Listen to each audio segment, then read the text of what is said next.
This is in response to Billy's talking points memo from Tuesday. What the heck was that? May 20, I don't know what that 26th, 2015, War and Peace in the USA. Now, everything about this thing is foreign policy, even though he hopes everyone has a good Memorial Day weekend. But everything is about foreign policy, so I'm not really quite sure how he's talking about war and peace in the US. Maybe it's just he's saying that Obama is not fighting the war out there, so we might have war over here. But Billy, it's almost so redundant that Billy goes back into the same thing again about a weakness of Obama has caused weakness of the United States, has caused decline in the power and the prestige and the influence of the United States overseas, and the world is going to hell in a handbasket, and there's nothing we can do about it as long as Obama is president. Can I sum it up that way? Is there any other simpler way to do it? Of course, it's in a free fall because of ISIL, and he goes into ISIL a little bit, and he talks about how ISIL is now in Afghanistan, how ISIL is now in Libya, how ISIL is now in Nigeria.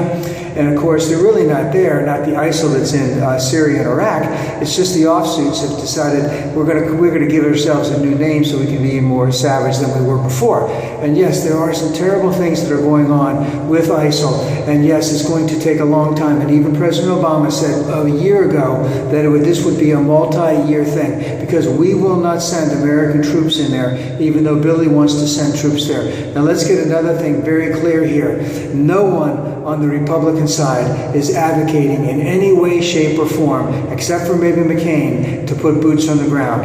And again, you have to remember that the Senate has not the status of forces, but the use of a military force in Iraq or Iran or Syria, that has not passed because the Congress wants the administration, the Obama administration, to do all their dirty work, and everything goes out right. They want to take credit for it by saying we were behind them 100%. But if they vote on it and they sort of tell them to go in there and we send American troops, and some of those American troops are actually captured, they're paraded around, they're tortured, they're mutilated, all to be seen on the internet, and then let's say burned alive or something like that, then the Congress doesn't want their hands on that. That's why they don't want to vote for that. They'll vote for funding, but they won't vote for that. And that's another reason why, and of course, again, what we're seeing here is governments have to stand up. Saudi Arabia is now standing up a little bit. Some of the other countries are standing up. But Americans will not put their troops, put their forces in there. They saw what happened before. They do not want to see what happened again. They believe they were lied to into the George Bush's war, and they don't want to have anything to do with it. Now, Billy says that, of course, we have very, very few victories in the war on terror. And, let's just put it this way. One big victory is the homeland, the United States, has not been attacked.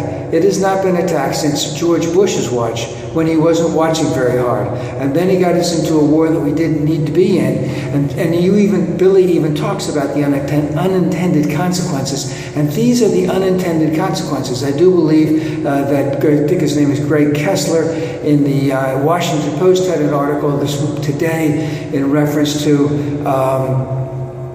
God, what the heck was it? I forgot already. We'll get back to that. And of course, Billy wants to blame Italy, Spain. Now, the thing that I just want to bring into all of this is that this is what Billy does. He brings in all the fear. All these terrible things are going on. Yes, things are not going well overseas. Now, I don't want to go into any specific examples about anything, but there's a lot of normal people in all of those countries who are suffering terribly, and a lot of them are still able to work, and a lot of them are not able to work. And what are we doing to try and help that situation? What are we doing to try and have a functioning government work to get rid of all the radicals in all of these countries? That takes time, that takes money, that takes a tremendous amount of effort on the United States' part. All I see Billy doing is complaining. Now you see the reason he does it is so that he will indicate that the next person who's going to run for president from the Democratic side will be just as big a loser as him, will be just as big, of a pacifist, as Obama has been, and America's influence will decline, so that's why we have to vote for someone else. As he sees the world collapsing around him, he wonders what will happen when the next president comes in. But let's get, again, one thing perfectly clear.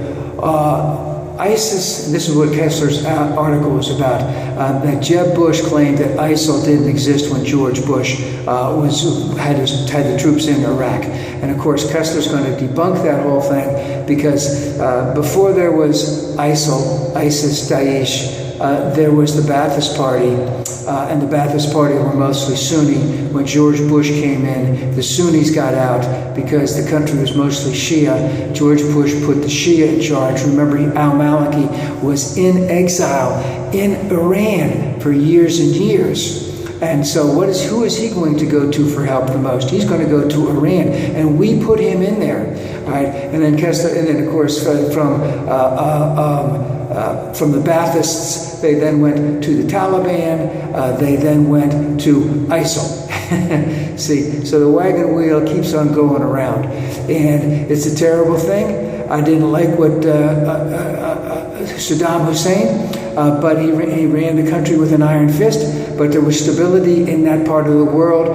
Women had more freedoms there in Iraq than they do now, and they have not had for the last dozen years or more.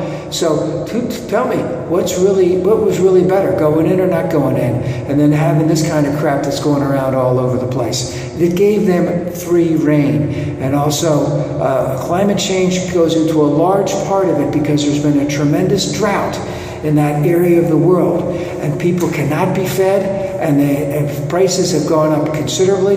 Billy doesn't want to go into all that. He just wants to blame Obama for everything. But let's remember, this is a terrible thing that's going on. It's not going to be solved by a little entertainer on a cable TV spouting off this crap.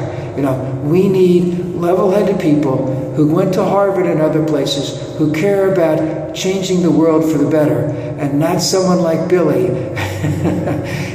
who just wants to complain and complain and complain and never has a solution for anything.